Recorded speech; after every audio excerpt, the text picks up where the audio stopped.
کہ اس مہینے کا سیرت کے اندر اگر ہم مطالعہ کریں تو اللہ کے رسول صلی اللہ علیہ وسلم کی جو سیرت تھی اس کے اندر فتح مکہ ہوئی، اس کے اندر اسلام کی پہلی جنگ غزوہ بدر لڑی گئی۔ جیسے آج 17 رمضان المبارک ہے تو 17 رمضان المبارک کو غزوہ بدر ہوئی، یہ اسلام کا پہلا معرکہ تھا۔ آپ یہ دیکھیے کہ رمضان المبارک کے اندر جہاد کی اتنی اہمیت ہے کہ جو محمد بن قاسم سندھ کو جس نے فتح کیا، جب وہ سندھ کے اندر آیا تو وہ بھی رمضان المبارک کا مہینہ تھا۔ جس خطہ ارض کے اندر ہم اس وقت رہ رہے ہیں، پاکستان، جو ہمیں علیحدہ ہوا، ہندوؤں سے ہمیں آزادی ملی، انگریزوں سے آزادی ملی، ہم علیحدہ ہوئے، یہ بھی رمضان المبارک کا مہینہ تھا اور 27 رمضان المبارک تھی۔ تو اس رمضان المبارک کے اندر اللہ کے رسول صلی اللہ علیہ وآلہ وسلم نے صحابہ اکرام کو اکٹھا کیا۔ ایک تجارتی قافلہ مکہ کے کافروں کا، جتنے بڑے قریش کے سردار تھے، انہوں نے اپنی ساری جمع پونجی اس قافلے کے اندر لگا دی اور تجارت کے لیے بھیجا، اور اس کی سربراہی تھی ابو سفیان کے پاس۔ وہ مکہ سے شام کی طرف گیا۔ اللہ کے رسول صلی اللہ علیہ وسلم کو اطلاع ملی، آپ صلی اللہ علیہ وسلم کو پتہ چلا کہ مکہ کا سارا جمع پونجی جتنی ہے وہ ساری کی ساری اس قافلے کے اندر ہے۔ کتنی جمع پونجی تھی؟ 262 کلو سونے کی تجارت تھی وہ، 262 کلو سونا، جتنی مالیت اس کی بنتی ہے وہ ساری کی ساری اس تجارتی قافلے کے اندر تھی۔ اللہ کے رسول صلی اللہ علیہ وسلم صحابہ کرام کو ساتھ لے کر نکلے کہ ہم نے اس قافلے کے اندر سے جو مال ہے اس کو سمیٹنا ہے۔ مقصد کیا تھا کہ قریش کی جو مالی قوت ہے نا اس کو ختم کرنا۔ جب مالی قوت ختم ہوگی تو ان کی عسکری قوت بھی ختم ہو جائے گی۔ اللہ کے رسول صلی اللہ علیہ وسلم صحابہ کرام کو لے کر نکلے۔ بدر کے مقام پر جو ہے نا یہ راستہ گزرتا تھا، آپ صلی اللہ علیہ وسلم نے وہاں پر پڑاؤ کیا۔ نکلنے سے پہلے آپ صلی اللہ علیہ وسلم نے رائے لی تمام صحابہ کرام سے۔ ابو بکر رضی اللہ تعالیٰ عنہ اٹھے، انہوں نے کہا کہ ہم اس جہاد کے اندر شریک ہوں گے۔ عمر رضی اللہ تعالیٰ عنہ اٹھے۔ جو مہاجر صحابہ تھے نا وہ کھڑے ہو کر کہہ رہے تھے کہ ہم اس جہاد کے اندر شریک ہوں گے، لیکن اللہ کے رسول صلی اللہ علیہ وسلم انصار سے سننا چاہتے تھے۔ تو سعد بن معاذ کھڑے ہوئے رضی اللہ تعالیٰ عنہ، کہنے لگے اللہ کے رسول صلی اللہ علیہ وسلم اگر آپ ہمیں حکم دیں گے نا کہ آپ سمندر کے اندر کود جائیں تو ہم سمندر کے اندر بھی کود جائیں گے، لیکن آپ کا ساتھ نہیں چھوڑیں گے۔ اللہ کے رسول صلی اللہ علیہ وسلم ابھی اور انصار سے جو اس طرح کی باتیں سننا چاہتے تھے، جناب مقداد بن اسود کھڑے ہوئے رضی اللہ تعالیٰ عنہ، کہنے لگے اللہ کے رسول صلی اللہ علیہ وسلم ہم آپ کا ساتھ پورا دیں گے، ہم بنی اسرائیل قوم کی طرح نہیں کریں گے جیسے انہوں نے اپنے نبی موسیٰ کے ساتھ کیا۔ انہوں نے کیا کیا؟ کہا فَاذْهَبْ أَنْتَ وَرَبُّكَ فَقَاتِلَا إِنَّا هَاهُنَا قَاعِدُونَ، تم اور تمہارا رب موسیٰ، تم اور تمہارا رب جا کر لڑو، ہم تو یہیں بیٹھے ہیں۔ مقداد بن اسود کہنے لگے ہم ایسا نہیں کریں گے، اللہ کے رسول صلی اللہ علیہ وسلم ہم آپ کا پورا پورا ساتھ دیں گے۔ قافلہ نکل پڑا۔ ابو سفیان بڑا زیرک انسان تھا، اس نے ایک آدمی کو بھیجا کہ جا کر دیکھ کے آؤ۔ وہ اس جگہ پر گیا، اس نے کہا کہ وہاں پر کوئی ایسی حرکت تو نہیں ہے، لیکن 2 آدمی گزرے ہیں اور انہوں نے اپنے اونٹوں کو پانی پلایا۔ اس نے کہا اونٹوں کی مینگنیاں لے کر آؤ۔ وہ گئے، اونٹوں کی مینگنیاں لے کر آئیں، اس نے ان مینگنیوں کو توڑا تو اس سے کھجور کی گٹھلیاں نکلی۔ اس نے کہا یہ تو یثرب کا چارہ ہے، مدینے کا چارہ ہے، اس کا مطلب ہے کہ یہ رستہ جو ہے ہائی جیک ہو چکا ہے، یہ مدینہ والے ہم پر حملہ آور ہوں گے۔ اس نے ایک قاصد کو بھیجا مکہ کے اندر، اس نے جا کر کہا نفیر عام، نفیر عام یہ ہوتا ہے کہ اس نے آواز لگا دی ہائے مکہ والو تمہارا قافلہ لٹا جا رہا ہے، ہائے مکہ والو تمہارا قافلہ لٹا جا رہا ہے۔ جب یہ نفیر عام کی آواز لگی مکہ والے سارے اکٹھے ہو گئے۔ ادھر سے ابو سفیان نے اپنا راستہ بدلا اور سمندر کی طرف رخ کر لیا۔ اللہ کے رسول صلی اللہ علیہ وسلم انتظار میں ہیں۔ ابو سفیان نہیں، ابو سفیان نے رستہ بدل لیا۔ ادھر جو نفیر عام لگی تھی، ابو جہل نے سارے لوگوں کو اکٹھا کر لیا، سارے کے سارا مکہ جو کافر تھا وہ سارا اس جنگ کے اندر شریک ہوا، حتیٰ کہ کوئی نہیں شریک ہو سکتا تھا، اس نے اپنی جگہ پر بندہ دیا۔ جیسے ابو لہب آپ کا چچا تھا، کافر تھا، جو شریک نہیں نہ ہو سکا، اس نے اپنے ایک قرضدار کو اپنی جگہ پر بھیجا۔ گویا کہ پورا مکہ اللہ کے رسول صلی اللہ علیہ وسلم کے خلاف جہاد کے لیے نکل پڑا۔ یہ ایک دو قافلے بن گئے، ایک تجارتی قافلہ ابو سفیان کا اور ایک مکی قافلہ جو مکہ کے قریش سرداروں کا تھا، جس کی سربراہی ابو جہل کر رہا تھا، وہ بھی اب نکل پڑا۔ ادھر اللہ کے رسول صلی اللہ علیہ وسلم کی جنگی تیاری کیا ہے؟ 313 صحابہ ہیں، صرف 313 صحابہ، اور اسلحہ کتنا ہے کہ 2 گھوڑے ہیں صرف، ایک زبیر بن عوام رضی اللہ تعالیٰ عنہ کے پاس اور ایک مقداد بن اسود۔ 70 اونٹ ہیں، 3 لوگ ایک اونٹ پر سواری کرتے ہیں۔ اور اللہ کے رسول صلی اللہ علیہ وسلم کے ساتھی کون تھے؟ 3، ایک جناب علی رضی اللہ تعالیٰ عنہ، ایک ابو لبابہ مرثد بن مرثد صحابی تھے وہ، اور تیسرے اللہ کے رسول صلی اللہ علیہ وسلم۔ ان تینوں کے حصے میں ایک اونٹ آیا، 1 کلومیٹر 2 کلومیٹر طے ہو گیا کہ ایک سواری کرے گا، پھر آگے دوسرا سواری کرے گا۔ جب اللہ کے رسول صلی اللہ علیہ وسلم کی باری آئی نا اترنے کی اونٹ سے، تو دونوں صحابی حضرت علی رضی اللہ تعالیٰ عنہ اور ابو لبابہ کہنے لگے اللہ کے رسول صلی اللہ علیہ وسلم آپ کی باری بھی ہم ہی دیں گے۔ آپ صلی اللہ علیہ وسلم نے فرمایا تم مجھ سے زیادہ طاقتور نہیں ہو، اور اگر تم ثواب حاصل کرنا چاہتے ہو اس جہاد کے اندر تو میں تم سے زیادہ اس چیز کی توجہ کرنا چاہتا ہوں، اس چیز کی طلب کرنا چاہتا ہوں کہ مجھے زیادہ ثواب ملے۔ اللہ کے رسول صلی اللہ علیہ وسلم نے بھی اپنی باری کو پورا کیا، پیدل اترے، اور وہ دونوں صحابی اونٹ پر ہیں اور آپ صلی اللہ علیہ وسلم اپنی باری کے ساتھ جا رہے ہیں۔ یہ تھوڑا سا ساز و سامان ہے، اور ادھر کفار کی تیاری کتنی ہے کہ انہوں نے نفیر عام کی ہوئی ہے، اور 1000 کا قافلہ لے کر، اور جس کے اندر بے شمار اونٹ ہیں، 600 گھوڑے تھے، اور وہ لے کر پورا ساز و سامان، اس کے ساتھ گانے والیاں کہ آج ہم نے فتح کر کے آنا ہے، جشن منانا ہے، اور روزانہ کی بنیاد پر ان کے قافلے کے اندر 9 سے 10 اونٹ جو تھے نا وہ ذبح ہوتے تھے، جن کا وہ کھانا پکاتے تھے۔ یہ ادھر سے قافلہ چل پڑا، ادھر اللہ کے رسول صلی اللہ علیہ وسلم نے تیاری کی ہوئی ہے۔ یہ دونوں بدر کے مقام کے پاس کھڑے ہو گئے۔ اللہ کے رسول صلی اللہ علیہ وسلم کے ایک صحابی ہیں، انہوں نے کہا اللہ کے رسول صلی اللہ علیہ وسلم ہمیں نا چشمے کے پاس پڑاؤ کرنا چاہیے، اور چشمہ کو اپنے قبضے کے اندر کر کے اس کا پانی سٹور کرنا چاہیے، اور باقی چشموں کو بند کر دینا چاہیے تاکہ کفار جو ہے نا وہ پانی نہ حاصل کر سکے۔ اللہ کے رسول صلی اللہ علیہ وسلم کو یہ رائے بڑی پسند آئی۔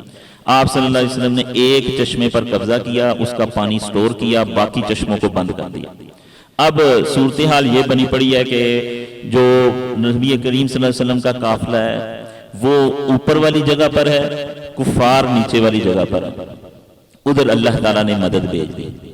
کیا مدد بھیجی؟ اذ یغشیکم النعاس امانۃ منہ وینزل علیکم من السماء ماء، اللہ تعالیٰ نے بارش نازل فرما دی۔ اس بارش سے یہ ہوا کہ ایک تو صحابہ کرام کو نیند آنا شروع ہو گئی، جنگ کا اندر ماحول ہو، خوف ہو اور نیند آ جائے بندہ فریش ہو جاتا ہے۔ دوسرا یہ کہ اللہ تعالیٰ نے جو بارش نازل کی وہ پانی جو تھا صحابہ کرام اوپر والی جگہ پر تھے، پانی نیچے گیا، نیچے کفار کے جہاں پر خیمے تھے وہ سارے جو تھے وہ کیچڑ سے بھر گئے، اور اللہ کے رسول صلی اللہ علیہ وسلم جس جگہ پر تھے آپ صلی اللہ علیہ وسلم کے قدم جو ہیں وہ ثابت قدم ہو گئے، اور یہ جو تھے کفار والا قافلہ یہ سارا کیچڑ سے اب بھرا پڑا ہے۔ تو اللہ تعالیٰ کی یہ مدد آنا شروع ہو گئی۔ اب آمنے سامنے ہوئے، آمنے سامنے کے اندر کفار کے 3 بڑے سردار آئے، عتبہ، شیبہ اور ولید۔ یہ ولید عتبہ کا بیٹا تھا۔ یہ تینوں آئے، اللہ کے نبی صلی اللہ علیہ وسلم نے انصار صحابہ کو بھیجا۔ انہوں نے کہا نہیں، جو مہاجر ہیں نا، جو مکہ والے ہیں، جو ہمارے رشتہ دار، ان کو سامنے لے کر آؤ۔ اللہ کے رسول صلی اللہ علیہ وسلم نے جناب حمزہ رضی اللہ تعالیٰ عنہ کو بھیجا، حضرت علی رضی اللہ تعالیٰ عنہ کو بھیجا، اور ابو عبیدہ بن حارث ان کو بھیجا۔ کہ جاؤ ان کے مد مقابل. تینوں نے تینوں کو ڈھیر کر دیا. اللہ کے رسول صلی اللہ علیہ وسلم کے تینوں صحابی، آپ صلی اللہ علیہ وسلم کے تینوں رشتہ دار، ان تینوں نے عتبہ کو بھی ختم کر دیا، شیبہ کو بھی ختم کر دیا، ولید کو بھی ختم کر دیا. اب پھر گمسان کی لڑائی شروع ہو گئی. جب انہوں نے دیکھا کفار نے کہ ہمارے 3 بڑے سردار ختم ہو گئے ہیں اور پہلے حملے کے اندر ہی ختم ہو گئے ہیں، اب گمسان کی لڑائی شروع ہوئی. ادھر اللہ کے رسول صلی اللہ علیہ وسلم کا چھپڑ ہے، پڑاؤ ہے، اس کی پوری سیکیورٹی ہے. آپ صلی اللہ علیہ وسلم دعا کے اندر مشغول ہیں، اللہ تعالیٰ سے مناجات کر رہے ہیں، دعائیں کر رہے ہیں. اتنا روئے، اتنا گڑ گڑائے کہ اللہ کے رسول صلی اللہ علیہ وسلم کی کندھوں مبارک پر جو چادر تھی وہ نیچے گر پڑی. جناب ابو بکر صدیق رضی اللہ تعالیٰ عنہ پیچھے سے آئے، انہوں نے آپ صلی اللہ علیہ وسلم کو پکڑا، پیچھے سے چادر اوپر دی اور فرمایا کہ اللہ تعالیٰ نے جو آپ کے ساتھ وعدہ کیا ہے نا وہ اللہ تعالیٰ ضرور پورا کرے گا.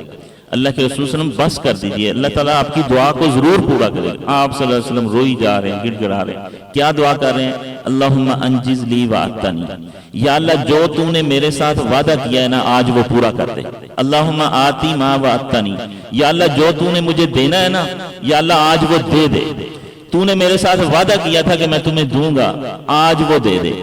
یا اللہ اگر یہ مٹھی بھر جو لوگ میں لے کر آیا ہوں یہ اگر آج ختم ہو گئے نا تو تیرا نام لینے والا اس دنیا کے اندر کوئی نہیں ہوگی. یا اللہ تو وعدے کو پورا کر. اللہ تعالیٰ نے پھر وعدے کو پورا کر دیا. استستغیثون ربکم فاستجاب لکم انی ممدکم بألف من الملائکۃ مردفین. اللہ تعالیٰ نے نبی کریم صلی اللہ علیہ وسلم کی فریاد کو سن لیا اور اس فریاد کو قبول کر لیا اور اللہ کے رسول صلی اللہ علیہ وسلم کی مدد کی 1000 فرشتے سے. ایسے فرشتے جو نشان زدہ تھے. احادیث کے اندر آتا ہے کہ جبرائیل امین کی قیادت کے اندر یہ 1000 فرشتے اترے. انہوں نے سفید رنگ کے عمامے پہنے ہوئے تھے جو اور بڑے بہترین حرب کے ساتھ جو ہوتے ہیں نا آلات ان کے ساتھ لیس تھے. اور یہ اللہ کے رسول صلی اللہ علیہ وسلم کی مدد تھی جو آپ صلی اللہ علیہ وسلم نے دعا کی. اذ یوحی ربک الی الملائکۃ انی معکم فثبتوا الذین آمنوا سألقی فی قلوب الذین کفروا الرعب فاضربوا فوق الاعناق واضربوا منهم کل بنان. اللہ تعالیٰ کہتے ہیں میں نے فرشتوں کو کہا چلو انی معکم، میں بھی تمہارے ساتھ ہوں. صرف فرشتے نہیں ہیں ساتھ، اللہ تعالیٰ کہتے ہیں میں بھی تمہارے ساتھ ہوں، فرشتوں تم بھی چلو. انی معکم فثبتوا الذین آمنوا، کیوں؟ تاکہ یہ مومن جو تھوڑے سے ہیں نا یہ ثابت قدم رہے، ثابت قدم. سألقی فی قلوب الذین کفروا الرعب، میں ان کافروں کے اوپر پورا رعب ڈالوں گا. اے فرشتوں ان کی گردنوں کے اوپر مارو، ان کافروں کی ان کے جوڑ جوڑ کے اوپر مارو، ان کو قتل کرو. یہ اللہ کے رسول صلی اللہ علیہ وسلم کی مدد تھی اللہ تعالیٰ کی طرف سے. دوسری مدد یہ آئی کہ کافر لوگ 2 کے 1000 تھے، مسلمان 313 تھے، لیکن اللہ تعالیٰ نے ایسی ان کے آنکھوں کے اندر رعب ڈالا کہ وہ مسلمانوں کو ڈبل دیکھتے تھے. یعنی مسلمانوں کی تعداد ان کو زیادہ دکھتی تھی اور مسلمانوں کی آنکھوں کے اندر کافروں کی تعداد کم دکھتی تھی. یہ اللہ تعالیٰ کا ایک بڑا ہی نبی کریم صلی اللہ علیہ وسلم کے لیے معجزہ تھا جو صحابہ کرام نے اپنی آنکھوں سے دیکھا. کافر جو ہیں وہ دیکھتے مسلمان بڑی تعداد کے اندر ہیں اور مسلمان دیکھتے کافروں کو تو کافر ایسے لگتے جیسے تھوڑی تعداد کے اندر. صحابہ کرام کہتے ہیں کہ ایسی ایسی اللہ تعالیٰ کی مدد آئی کہ تلواریں تو تھی نہیں. اللہ کے رسول صلی اللہ علیہ وسلم کھجور کی چھال کو توڑتے چھڑی کو اور پکڑا دیتے کہ جاؤ اس کے ساتھ لڑو. کہتے ابھی ہم ہوا کے اندر ہی اس چھڑی کو کرتے تھے، ہم دیکھتے تھے کہ کافر کی گردن کٹی پڑی ہے. وہ صحابی آئے اللہ کے رسول سے یہ بات کی کہ میں نے تو ابھی ہوا کے اندر ہی کی ہے. اللہ کے رسول صلی اللہ علیہ وسلم نے فرمایا وہ فرشتے تھے جو تیری مدد کو آئے تھے، وہ ان فرشتوں کی تلوار کے ساتھ گردن کٹ رہی تھی. صحابی کہتے ہیں کہ میں نے ایک آدمی کو قتل کیا، حکیم بن قتل نہیں قید کیا حکیم بن حزام کو. تو اللہ کے رسول نے فرمایا تم نے نہیں قید کیا، یہ جو اللہ تعالیٰ نے فرشتے بھیجے تھے نا انہوں نے تمہیں قید کر کے پکڑایا. یہ حکیم بن حزام، یہ اللہ کی رسول صلی اللہ علیہ وسلم کی اللہ تعالیٰ نے زبردست مدد کی اس موقع کے اوپر. تو یہ مدد جو تھی یہ جاری تھی. 14 مسلمان شہید ہو گئے غزوہ بدر کے اندر، 14 کے، اور کفار کے 70 قتل ہوئے۔ قتل ہونے والوں میں سے سارے ہی قریش مکہ کے بڑے بڑے سردار، بڑی بڑی جو ان کی ایلیٹ کی عادت تھی نا، وہ ساری ہی اس غزوہ بدر کے اندر کام آ گئی، 70 قید ہوئے۔ اچھا، یہ جناب عبد الرحمن بن عوف کہتے ہیں، بزرگ صحابی تھے، کہتے ہیں میرے پاس 2 لڑکے آ گئے، ایک دائیں آ گیا ایک بائیں آ گیا۔ میں نے ان کی طرف دیکھا، میں نے کہا کہ یا اللہ، یہ دونوں چھوٹے سے بچے ہیں، میرے ساتھ کوئی جوان ہوتے تاکہ میرے ساتھ مل کر کوئی میری مدد بھی کرتے اس لڑائی کے اندر۔ کہتے ابھی میں یہ دل کے اندر یہ سوچ ہی رہا تھا، ایک لڑکے نے کہا کہ یا عمی این ابا جہل، اے چچا جان ابو جہل کہاں؟ کہتے میں نے کہا کہ تو نے کیا کرنا ہے؟ تو نے ابو جہل کا پتہ، چھوٹا سا بچہ، کہتے تو نے ابو جہل کا کیا کرنا ہے؟ تو ابو سفیان کہتے ہیں اس نے جو جواب دیا اس نے مجھے حیران کر دیا۔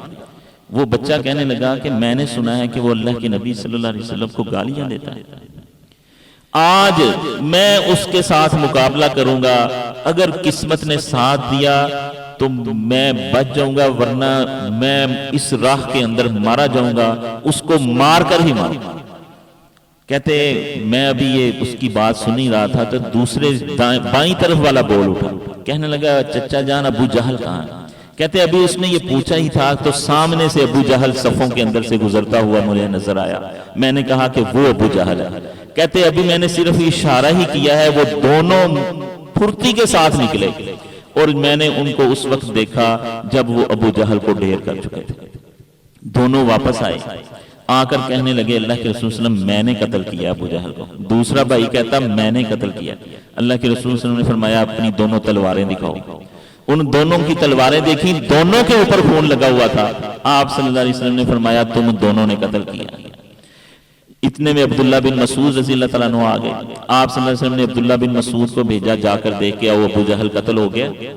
عبداللہ بن مسعود گئے رضی اللہ تعالیٰ عنہ، ان کے بارے میں آتا ہے کہ یہ بڑے ہی دبلے پتلے تھے، پتلی پتلی ٹانگیں تھیں، یعنی کہ جب مسواک اتارنے کے لیے درخت پر چڑھتے تھے نا تو صحابہ کرام ان کے ساتھ مذاق کرتے تھے کہ ان کی پتلی پتلی ٹانگیں نظر آتی تھیں۔ یہ عبداللہ بن مسعود نبی کریم صلی اللہ علیہ وسلم نے بھیجا کہ جا کر دیکھ کے آؤ۔ دیکھنے گئے تو ابو جہل کے آخری سانس چل رہے تھے۔ جناب عبداللہ بن مسعود رضی اللہ تعالیٰ عنہ نے اس کی گردن کو کاٹنے لگے، کہنے لگے تم، یہ ابو جہل کہنے لگا، انات ہی غرور تھے، تکبر تھا، کہنے لگا تم کسی بہت بڑے کی جو ہے نا گردن کو کاٹ رہے ہو۔ کہتا کہ میری گردن کو تھوڑا سا لمبا کر کے کاٹنا تاکہ جب پڑی ہو نا تو پتہ چلے کسی سردار کی گردن۔ آخر وقت پر بھی تکبر اور غرور تھا۔ جناب عبداللہ بن مسعود رضی اللہ تعالیٰ عنہ نے اس کی گردن کو کاٹا۔ تو یہ ابو جہل تھا، بہت بڑا سردار، یہ قتل ہوا۔ اس کے اندر اللہ کے رسول صلی اللہ علیہ وسلم نے جو قیدی ہوئے ان کے بارے میں صحابہ کرام سے مشورہ کیا کہ ان قیدیوں کا اب کیا کرنا ہے۔ اچھا، قیدیوں میں اللہ کے رسول صلی اللہ علیہ وسلم کے چچا عباس بن عبد المطلب بھی تھے، حضرت علی رضی اللہ تعالیٰ عنہ کے بھائی عقیل بھی تھے، اور اللہ کے رسول صلی اللہ علیہ وسلم کے داماد حضرت زینب کے خامد، زینب رضی اللہ تعالیٰ عنہ، ان کے خامد ابو العاص بھی تھے۔ تو اللہ کے رسول صلی اللہ علیہ وسلم نے صحابہ کرام سے مشورہ کیا۔ جناب ابو بکر صدیق رضی اللہ تعالیٰ عنہ نے فرمایا اللہ کے رسول صلی اللہ علیہ وسلم بڑے ہی خوش قسمت تھے یہ کہ اللہ کے رسول صلی اللہ علیہ وسلم کے مشیر خاص تھے، دوست تھے بڑے ابو بکر صدیق۔ کہنے لگے کہ اللہ کے رسول صلی اللہ علیہ وسلم ان سے ہم فدیہ لے لیتے ہیں اور ان کو چھوڑ دیتے ہیں، یہ فدیہ ہمارے مسلمانوں کے کام آ جائے گا۔ عمر فاروق رضی اللہ تعالیٰ عنہ سے مشورہ لیا۔ عمر فاروق رضی اللہ تعالیٰ عنہ فرمانے لگے اے اللہ کے رسول صلی اللہ علیہ وسلم جس کا جو رشتہ دار ہے اس کے حوالے کیا جائے اور وہ اس کی گردن اتار دے۔ اللہ کے رسول صلی اللہ علیہ وسلم نے جناب ابو بکر صدیق رضی اللہ تعالیٰ عنہ کے مشورے کو پسند کیا اور فدیہ لے کر قیدیوں کو چھوڑ دیا۔ اب صبح فجر ہوئی تو جناب عمر فاروق مسجد نبوی کے اندر آئے تو کیا دیکھتے ہیں کہ ابو بکر صدیق رضی اللہ تعالیٰ عنہ بھی رو رہے ہیں اور اللہ کے نبی صلی اللہ علیہ وسلم بھی رو رہے ہیں، دونوں اکٹھے بیٹھے ہیں اور دونوں ہی روئے جا رہے ہیں۔ عمر فاروق رضی اللہ تعالیٰ عنہ نے پوچھا کہ معاملہ کیا ہے، آپ رو کیوں رہے ہیں دونوں؟ اللہ کے رسول صلی اللہ علیہ وسلم نے وہ آیہ مبارکہ پڑھی جو اتری اس موقع پر، ما کان لنبی ان یکون لہ اسرا حتی یسخن فی الارض، کسی نبی کے لیے جائز نہیں ہے، کسی بھی نبی کے لیے کہ جنگ کا موقع ہو اور وہ قیدی کر لے یہاں تک کہ خوب خون بہائے، خوب خون بہائے۔ یعنی مراد یہ تھی کہ اللہ تعالیٰ کو عمر فاروق رضی اللہ تعالیٰ عنہ کا جو مشورہ تھا نا کہ ان کو قتل کر دیا جائے، یہ جو کافر قیدی ہیں، وہ اللہ تعالیٰ کو پسند تھا۔ تریدون عرض الدنیا واللہ یرید الآخرہ، تم لوگ یہ چاہتے ہو کہ دنیا کا مال و متاع حاصل ہو، اللہ چاہتا ہے کہ تمہیں آخرت دے۔ یعنی اللہ کے رسول صلی اللہ علیہ وسلم کو یہ اور جناب ابوبکر صدیق یہاں پر ان کو تنبیہ کی گئی۔ پھر اللہ تعالیٰ کے رسول صلی اللہ علیہ وسلم نے جو ہے وہ دونوں بیٹھے یہ معاملہ عمر فاروق رضی اللہ تعالیٰ عنہ کے سامنے رکھا کہ اللہ تعالیٰ نے اس دفعہ تو یہ معاف کر دیا ہے، لیکن پھر یہ اصول بنا دیا ہے کہ جنگ کے اندر تم نے خوب خون بہانا ہے۔ یہ قیدیوں کے بارے میں بات تھی، قیدی اپنا اپنا فدیہ لے کر آ رہے تھے، اتنے میں ایک ہار جو ہے وہ اللہ کے رسول صلی اللہ علیہ وسلم کی نظروں کے سامنے آیا، وہ ایک قیدی کے لیے فدیہ تھا۔ اس ہار کو دیکھ کر اللہ کے رسول صلی اللہ علیہ وسلم نے رونا شروع کر دیا۔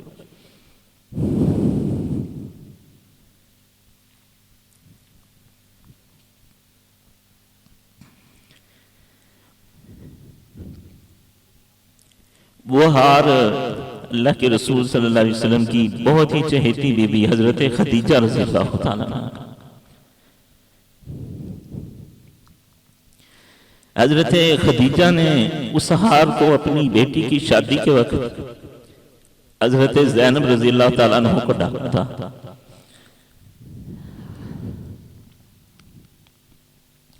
اور حضرت زینب نے اپنے خامد کی رہائی کے لیے اس ہار کو بطور فدیہ اللہ کے رسول صلی اللہ علیہ وسلم کے سامنے بیچا۔